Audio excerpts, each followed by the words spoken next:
Chers amis, bonjour. Nous allons parler aujourd'hui d'Eldad et Médad.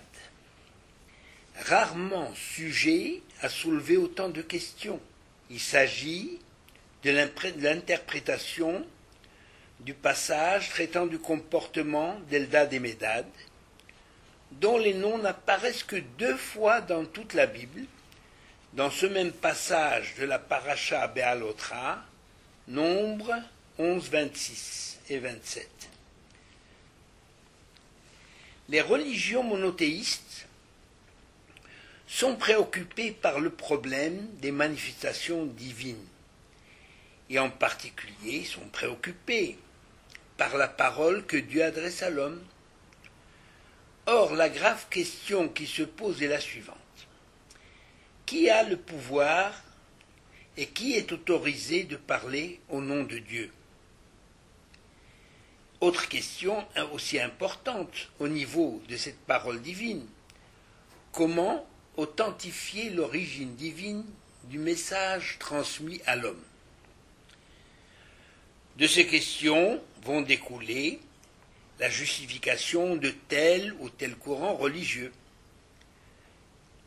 Aussi bien dans le judaïsme, à travers la Bible hébraïque, que dans le christianisme, dans le Nouveau Testament, et que l'islam, selon les affirmations du Coran, chacune de ces religions veut avoir la suprématie de la révélation divine et s'approprier le caractère définitif de son message donc divin. En d'autres termes, chacune de ces religions veut se réserver le monopole de la parole de Dieu et de son interprétation autorisée. Par nature, les religions cherchent par tous les moyens à définir, à classer, à systématiser les vérités définitives à propos de la parole divine et de ses manifestations dans le monde. Ils mettent également l'histoire à contribution pour aider à découvrir des indices sur la nature de l'esprit divin.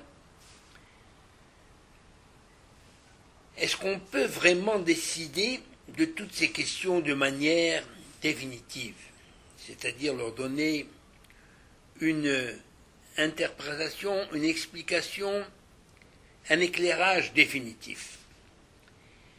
Si on prend la seule tradition juive, dans la tradition juive, nous admettons déjà le principe de la diversité d'approche de la réalité divine, en affirmant que la Torah peut être abordée selon 4 niveaux, que l'on appelle le Pardes, le jardin de la connaissance, à savoir le Pshat, c'est-à-dire le sens immédiat, le sens littéral, le sens simple. Deuxièmement, le Remez, c'est-à-dire le sens allusif, qui est suggéré par l'emploi de certains mots ou de certaines images. Troisièmement, le Drash, c'est-à-dire le sens homilétique, les interprétations diverses du texte. Et enfin, le Sod, c'est le sens caché, le sens profond, réservé aux seuls initiés. Mais qui, en fait, ces initiés, ils y consacrent toute leur vie, sinon on n'y arrive pas.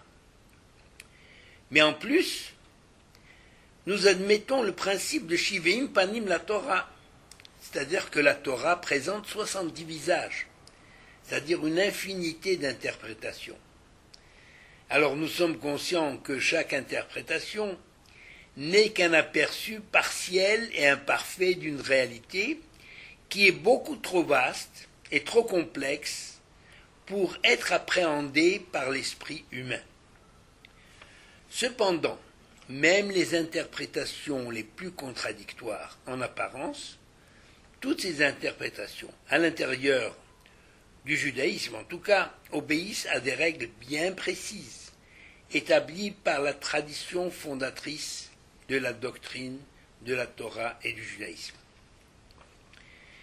Il en est ainsi de certains passages de la Torah, comme celui de l'incident provoqué par Eldad et Médad, qui ont prophétisé dans le camp et qui soulève un certain nombre de questions sur la nature de la prophétie dont les conséquences ont des répercussions jusqu'à ce jour. Et d'abord, qui sont Eldad et Médad? D'après le Midrash, ce seraient des frères de Moïse par leur mère. Pour d'autres, ils n'auraient aucune relation de famille, ni avec Moïse, ni entre eux. Ce qu'ils ont de commun, c'est la noblesse de leur naissance et la position sociale importante qu'ils occupent au sein du peuple. À quelle occasion ils surgissent dans le récit biblique? Il faut pour cela revenir à la situation du peuple d'Israël dans le désert. Le peuple n'est jamais content, vous le savez, malgré tous les miracles que lui prodigue l'Éternel. À présent, il réclame de la viande. Et Moïse est excédé, il s'en plaint devant Dieu. À lui seul, il ne peut pas supporter le peuple. Et dans les cas, il ne peut plus le supporter. Alors Dieu lui dit de s'adjoindre 70 hommes d'entre les anciens d'Israël. Le choix des 70 hommes pose problème, parce que Moïse ne veut vexer personne, et il fait le raisonnement suivant. Si je prends 6 hommes par tribu, alors ça fait 6 fois 12, ça fait 72, donc il y aura 2 de trop, qu'il sera obligé de refouler et qui seront vexés. S'il prend 5 par tribu, il aura 5 fois 12, ça fait 60. Il va en manquer 10. Alors que fit Moïse? Il a pris 72 bulletins, c'est-à-dire 6 par tribu, et sur les 70, il a inscrit, sur 70, c'est ça, sur 70, il a inscrit le mot zaken, qui veut dire ancien, et les 2 bulletins restants sont restés blancs. Jusque-là, pas de problème. Les 70 personnes choisies, triées, ayant tiré le bulletin zaken, recevront une partie de l'esprit de Moïse, c'est-à-dire que l'Éternel leur accordera un don prophétique. Et les 2 autres, ma foi, Moïse leur dira qu'ils n'ont pas été choisis par l'Éternel. C'est à ce moment que l'incident se produit, parce que le texte de la Torah nous informe que l'Éternel est descendu dans la nuée, dans le sanctuaire. Il a pris une partie de l'esprit qui était sur Moïse et il le mit sur les 70 hommes qui se mirent à prophétiser. Or, 2 hommes restés dans le camp, plutôt que de suivre Moïse vers la tente d'assignation, se mirent à prophétiser. L'un se nommait Eldad et l'autre se nommait Médad. L'esprit de l'Éternel se posa sur eux et ils se mirent à prophétiser dans le camp au milieu des enfants d'Israël. Alors Gershom, le fils de Moïse, il est venu informer son père en lui disant qu'Eldad et Médad prophétisent dans le camp. Et Josué, fils de Nun, qui était le serviteur de Moïse, réagit aussitôt et dit à son maître: il faut les empêcher, il faut les en empêcher. Bien selon une autre traduction, il faut les enfermer en prison, c'est-à-dire empêcher de parler. Mais Moïse lui dit: es-tu jaloux pour moi? Plût à Dieu que le peuple tout entier soit des prophètes. Si seulement tous les enfants d'Israël pouvaient être des prophètes. Ce texte soulève bien entendu de nombreuses questions. Comment se fait-il qu'Eldad et Médad soient restés dans le camp?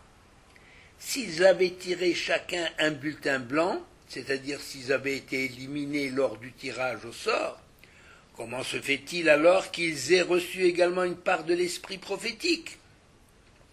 Or, non seulement ils prophétisèrent dans le camp, mais encore ils prophétisèrent jusqu'au jour de leur mort, alors que les 70 anciens ont prophétisé Vélo Yassafou, c'est-à-dire autrement dit, ils n'ont prophétisé que ce jour, que pour cette occasion, et aussitôt l'esprit prophétique les a abandonnés. Alors comment interpréter ce texte? car au-delà d'Eldad et Médad, c'est tout le problème de la nature de la prophétie qui est soulevé ici. Certains voudraient voir dans cet incident une tentative de rébellion contre l'autorité de Moïse. Ce n'est d'ailleurs pas la première fois. La rébellion contre l'autorité de Moïse, l'autorité ultime et exclusive, est déjà attestée dans la Torah, juste un peu plus loin dans le texte. On pourrait presque penser que l'incident d'Eldad et Médad avait déjà fait des émules, qu'il a déjà eu une suite, puisque la propre sœur de Moïse, Myriam, dit en s'adressant à Aaron, « Est-ce uniquement à Moïse que Dieu a parlé? N'est-ce pas à nous aussi qu'il a parlé ?» laissant entendre leur égalité prophétique à celle de Moïse, parce qu'il reprochait à Moïse de s'être retiré de la vie familiale, d'avoir abandonné son épouse pour pouvoir se consacrer à son sacerdoce. Ce qui est troublant, si l'on adopte cette interprétation, est que Dieu semble approuver Eldad et Médad, qui refusent d'aller à la tente d'assignation pour retrouver Moïse. Et même, il les récompense avec l'effusion de son esprit, en raison de leur audace spirituelle. Et il leur donne de son esprit directement, sans la médiation de Moïse, alors que pour les autres, il a pris de l'esprit de Moïse. Vous savez, Moïse n'a rien perdu de son esprit, c'est comme si vous avez une bougie allumée, et vous pouvez en allumer une infinité à partir de cette bougie, sans qu'elle perde rien de sa lumière. Mais là, Dieu a permis de prophétiser au milieu du camp, loin de la tente d'assignation. Dieu semble donc approuver finalement la liberté et le pluralisme spirituel qu'Eldad et Médad cherchent à promouvoir. Moïse lui-même reconnaît cet idéal et résiste à l'appel de Josué d'emprisonner les rebelles, entre guillemets. Aucun parti unique ne peut avoir le monopole sur l'esprit divin. Aucun homme ne peut l'avoir non plus. On imposer des restrictions à sa liberté d'expression quant à la parole divine. On reconnaît à chaque individu la possibilité d'être son propre prophète, recevant l'esprit directement de Dieu et de l'exprimer ouvertement à l'intérieur du camp. Cette interprétation de l'histoire d'Eldad et Médad a de nombreuses implications pour la vie religieuse contemporaine. Elle légitime et même favorise l'acte de contester l'establishment religieux, en parlant de la communauté juive dans son ensemble. Cet establishment fonde sa propre autorité sur la constance et la stabilité religieuse commune, qui est une préoccupation légitime et nécessaire. Mais l'establishment religieux peut également avoir un effet étouffant. Il peut demander, comme Josué, de dénoncer la recherche personnelle de la vérité religieuse dans l'intérêt du bien commun. La recherche personnelle, ce n'est pas dans l'intérêt du bien commun, mais c'est justement le fait d'empêcher ou de demander et de dénoncer cette recherche personnelle en vertu de l'intérêt du bien commun. Voilà pourquoi, selon cette interprétation, Dieu et Moïse lui-même acceptent la réaction d'Eldad et Médad comme un modèle à suivre. C'est-à-dire qu'à certains moments, les hommes sont invités à remettre en question l'établissement religieux et à chercher l'esprit divin de Dieu directement et pas seulement grâce à la médiation des autorités reconnues. Quelle que soit l'interprétation donnée au fait qu'Eldad et Médad aient été l'objet d'une inspiration divine, que ce soit à la suite de leur sélection parmi les 70 anciens, ou leur élimination du fait d'avoir tiré un bulletin blanc, ou bien qu'ils aient refusé de participer au tirage au sort, soit par esprit de rébellion, soit par humilité, quelle que soit l'interprétation adoptée, nous avons une certitude, si l'Éternel a accordé le don de prophétie à Eldad et Médad, c'est qu'ils avaient un mérite particulier. Et c'est uniquement en raison de ce mérite, la plupart des commentateurs insistent pour dire que c'est leur humilité, une humilité à l'exemple de Moshe Rabbeinu, c'est cette humilité qui a pu les faire bénéficier du don prophétique jusqu'à la fin de leur vie. Qu'ont-ils prophétisé? Qu'est-ce qu'ils ont dit dans le camp? Eh bien, Eldad a dit, Moïse va mourir et Josué sera son successeur et il conduira le peuple dans la terre promise. Le Midrash dit que cette prophétie se retrouve suggérée par le mot mitnabeim, qui est l'acrostiche de même, donc mitnabeim, Moshe Tanah Nafsho, Beor Elokim, Yoshua Machnis, c'est la traduction de Moïse va mourir et Josué va conduire le peuple, sous-entendu, dans la terre promise. Le deuxième, Médad, il a annoncé que les cailles devaient procurer la viande réclamée par le peuple, c'est-à-dire il y a eu une invasion du camp par les cailles, mais qu'elle serait néfaste pour le peuple, ce qui est d'ailleurs vrai, puisqu'il y en a beaucoup qui sont morts en mangeant la viande de caille. Et la troisième prophétie concerne la fin des temps, les guerres de Gog et Magog, qui marqueront la souveraineté du peuple juif de retour sur sa terre. Il n'est pas du tout évident que ces prophéties aient effectivement conduit Josué à avoir une telle réaction, parce que sa réaction, la réaction de Josué, qui a dit il faut les enfermer, il faut les empêcher de parler, elle doit être recherchée dans la façon dont elles ont été rendues publiques du vivant de Moïse. Eldad et Médad étaient comme cet étudiant qui exprime la halakha, c'est-à-dire dit la loi en présence de son maître. Or on sait la gravité de ce comportement, et la gravité ne doit pas être négligée. On se souvient que Nadav et Abihu l'ont payé de leur vie. Ce sont les enfants d'Aaron, justement, qui ont eu les mêmes réactions et qui ont montré la halakha devant Moïse et Aaron. Mais en vérité, Moshe Rabbeinu n'a pas été affecté par ces prophéties d'Eldad et Médad. Bien au contraire. Sa déclaration sans équivoque révèle toute sa grandeur. Déclaration dans laquelle il exprime son souhait de voir tout le peuple devenir des prophètes. Il ne ressent aucune crainte de voir porter atteinte à ses prérogatives, ni de se voir égalé ou dépassé par autrui. Il estime que tout le peuple doit accéder à la connaissance et à la sagesse, donnant accès à la prophétie. Son souci est celui, justement, de ne pas conserver jalousement ses droits et ses privilèges, en empêchant que le pouvoir soit un jour exercé par l'un des enfants d'Israël. Sa gestion des affaires est limpide et ses intentions transparentes. Aucune de ses actions n'est cachée aux yeux de ses administrés. Aucun choix n'est dissimulé. Les affaires de la communauté appartiennent à tous. Tout le monde a le droit d'être informé. Et justement, le gouvernement de Moïse ressemble à une maison de verre. Tout est transparent. C'est un démocrate véritable, en ce sens qu'il ne favorise aucun clan, et que l'objectif essentiel est la réussite de l'entreprise, même si toutes les directives viennent d'en haut. Qu'on n'est pas dans une démocratie, mais Moïse se conduit en démocrate. Moïse comprend qu'une entreprise de cette envergure, c'est-à-dire la direction du peuple juif, ne peut pas être du ressort d'une seule personne.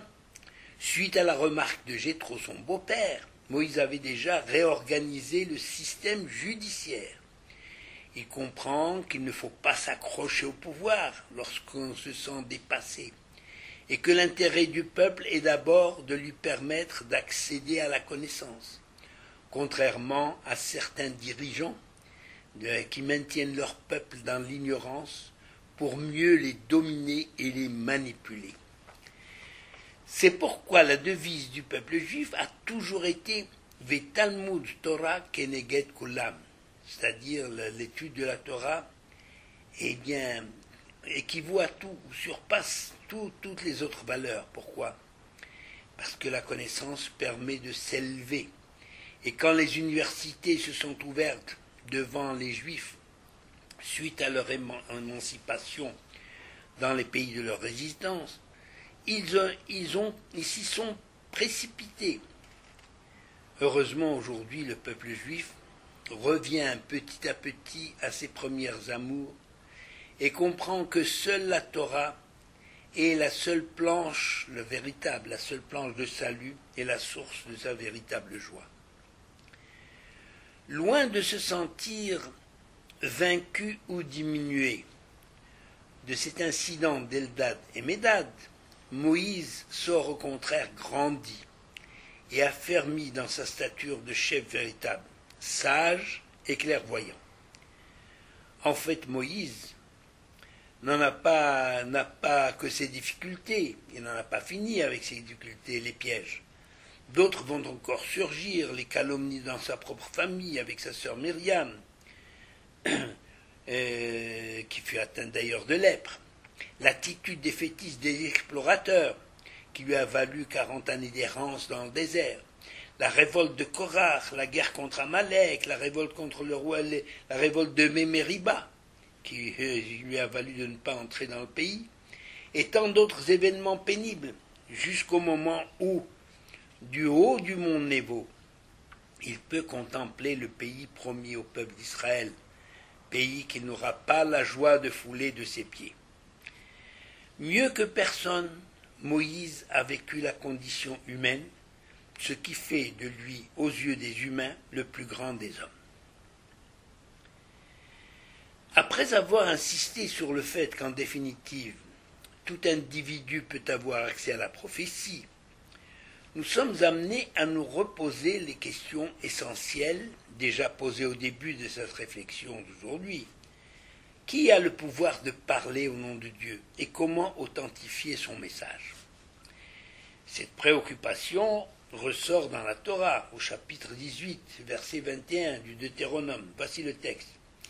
Vechi tomar pilvavcha, et lorsque tu diras en ton cœur, c'est Dieu qui parle, c'est-à-dire si un jour tu te poses la question, Echaneda, comment saurons-nous, comment reconnaîtrons-nous la parole que l'Éternel n'a pas déclarée? Réponse, si la parole déclarée par le prophète au nom de Dieu se réalise immédiatement, comme une action par exemple comparable à celle du prophète Élie sur le mont Carmel, c'est un signe d'authenticité. Mais s'il s'agit d'une prévision qui se réalise seulement dans le futur, qui va se réaliser longtemps après, c'est-à-dire on fait une prophétie pour les jours qui viennent, la tradition rapportée par Rachi comprend que l'on ne peut pas attendre indéfiniment pour avoir la preuve de l'authenticité d'une annonce prophétique lointaine. Le prétendu prophète doit se manifester dans le présent. Si le prophète vient au nom de Dieu, par exemple, abolir une mitzvah de la Torah, par exemple, il affirme que les lois de la cacheroute sont dépassées, ou qu'il faut abolir le Shabbat, eh bien, il ne faut pas l'écouter. C'est certainement un faux prophète. En vérité, c'est une situation on a des situations beaucoup plus délicates. Parce que si un homme vient dire au nom d'une divinité étrangère, il m'a été ordonné de faire telle chose ou de m'abstenir, même s'il préconise l'obéissance au commandement de la Torah, il s'agit d'un faux prophète.